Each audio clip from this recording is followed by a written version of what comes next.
Okay, Shelby.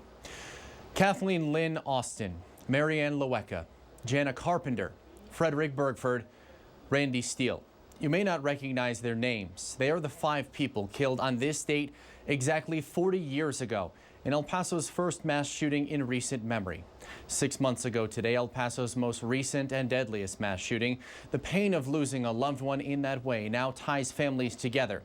Few have lived more life with that pain than Shirlene Masterson, the mother of Randy Steele. Tonight, her lessons for living and love. It's a story you'll see only on ABC 7. It was the worst day of my life. February 3rd, I was in bed. 1980. Sound like every siren. The Starburst Lounge in Northeast El Paso. I didn't even think of any of my children. 5 people shot and killed, 3 others wounded. Among the dead, Randy Wayne Steele. Shirlene Masterson's 20-year-old son. Shirlene recalling the moment a police chaplain showed up at her front door. The feeling, I kind of went numb. And I thought, they let me go out, I could run away from it.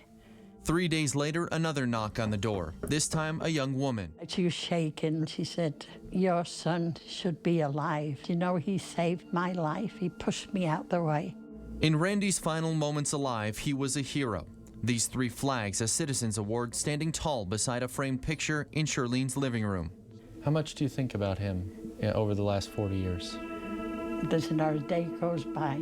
Randy rests here atop a piano, as he did 20 years ago when former ABC 7 anchor Gary Warner visited Shirlene. Another constant as time passes. Not a night goes by I don't say good night to him. I love you. Never do I miss. If I happen to forget, I'll come back. The now 87-year-old often leans on Randy for her strength, recalling the time she was having a tough day. As she put on makeup and picked up the mirror, his picture picked up in my mirror and he was standing right there. And I'm talking to him. I mean, literally felt him.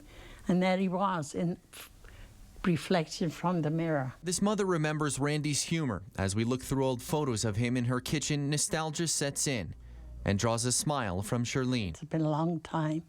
I'll always remember as he was, not as he's getting older. Now 40 years later, no official memorial exists to remember the 5 lives lost at the Starburst Lounge. Here at the Cielo Vista Walmart, it's a stark contrast. The 22 arcs of the Grand Candela forever memorializing the lives lost 6 months ago. For Shirlene, August 3rd was reliving a nightmare.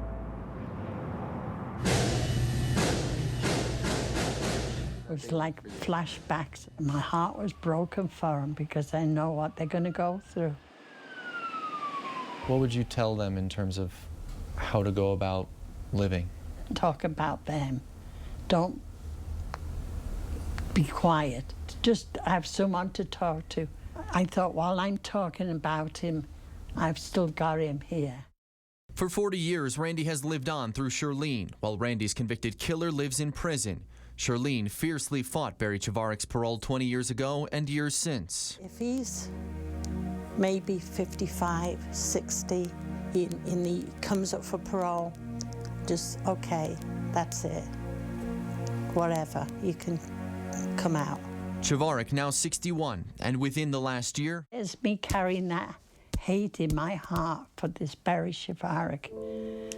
And I had to come in terms with myself. I'm going to have to forgive this man.